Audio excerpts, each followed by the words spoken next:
as we've discussed, trade finance in general is a terminology that encompasses a lot of different players in an ecosystem with their own unique roles, responsibilities, and processes that are interconnected for the movement of goods around the world.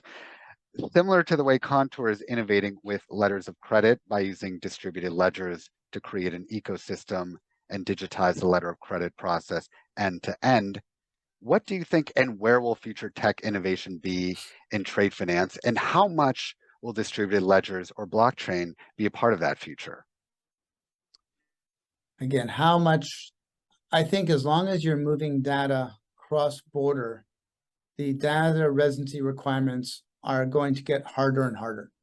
So I think DLT is a tremendous tool to be able to fulfill those data residency requirements that the regulators are asking for.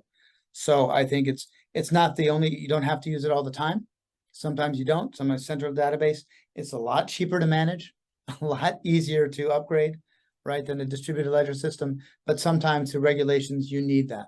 I think there's a lot more that can be done once there's a larger data set.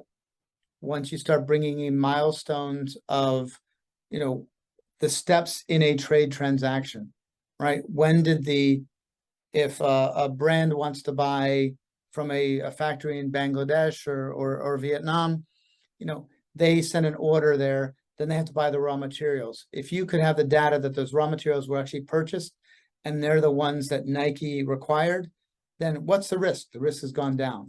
If they've done 50% of their production line for that container, the risk goes down again. There's all these milestones in transactions. Now, some of this could be coming from IoT devices, other platforms. There's a lot of different data points that will be available in the future for banks and other finance and other risk providers, could be insurance companies, to be able to offer new services. So it's a huge opportunity. I think that the key thing is finding a market need and building for that, not trying to build everything at once and focus. I mean, a startup never starves for things to do, right? It drowns by trying to do too much, right? So focus on your area of expertise and look for partnerships, because no one's gonna be able to do it alone.